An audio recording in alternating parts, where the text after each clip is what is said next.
Senior صحافی تجزیہ کار anchor person Shahzeb Khanzada نے ہمیں جوائن کیا ہے، ان سے بات کریں گے۔ شاہزیب، کل سائفر کیس میں 10 سال سزا کا فیصلہ آیا تھا، آج توشہ خانہ ریفرنس میں سزا سنا دی گئی، کیا کہیں گے آپ؟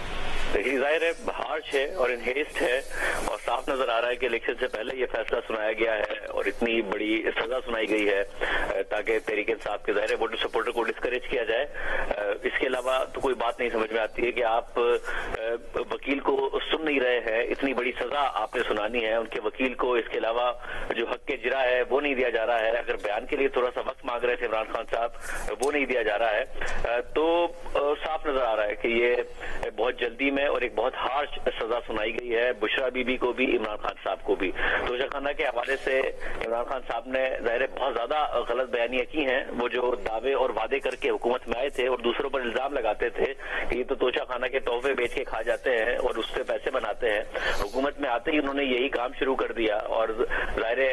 تحفے بیچے، ان کی ویلیو کے حوالے سے الگ سوال اٹھتا تھا کہ آپ نے جو ان کی اسیسمنٹ کرائی وہ اس ویلیو سے بہت کم تھی جو کہ وہ ان کی مارکیٹ ویلیو ہوتی۔ کیش میں انہوں نے ادائیگی کی، سوال اٹھا کہ جی آپ نے کہاں سے یہ کیش ادا کیا تھا۔ اس کے علاوہ جو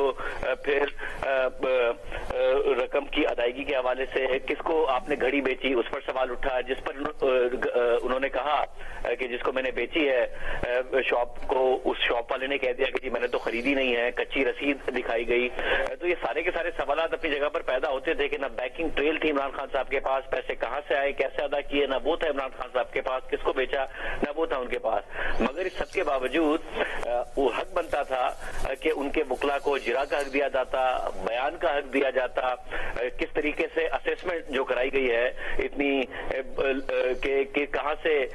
یہ اربوں روپے کی اسیسمنٹ کرائی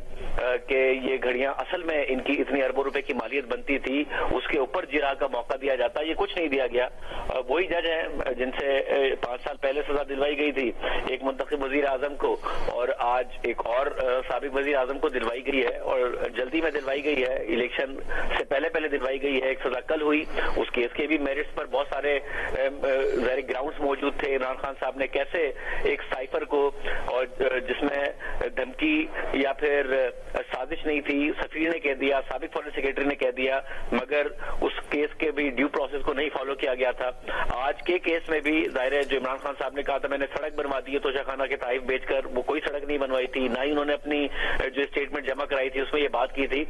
تو گراؤنڈز بہت سارے تھے عمران خان صاحب کے خلاف، مگر یہ تو واضح نظر آ رہا ہے کہ جس طرح پہلے ایک توشہ خانہ کیس چلا اور اس توشہ خانہ کیس میں جلدی میں جج دلاور نے فیصلہ دیا اور ڈیو پروسیس پر سوال اٹھا اور وہ اسلام آباد ہائی کورٹ میں نہیں سٹینڈ کر پائے گا۔ پھر سائفر کیس چلا، اس میں ظاہر کچھ گراؤنڈز موجود تھے مگر جلدی میں چلایا گیا، حق کے جرا اور حق کے دفاع نہیں دیا گیا، جس کی وجہ سے وہ اسلام آباد ہائی کورٹ میں نہیں سٹینڈ کر پائے گا۔ یہ آج جو کیس ہے اس کو بھی بہت جلدی میں چلایا گیا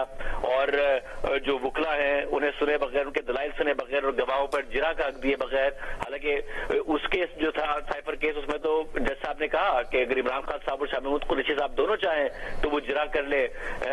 گواہوں پر، مگر اس کیس میں تو کل رپورٹ ہو رہا تھا کہ عمران خان صاحب نے خود نے کہا کہ میں جرا کرنا چاہتا ہوں مگر وہ حق نہیں دیا گیا۔ تو یہ کیس بھی ہائی کورٹ میں سٹینڈ نہیں کر پائے گا۔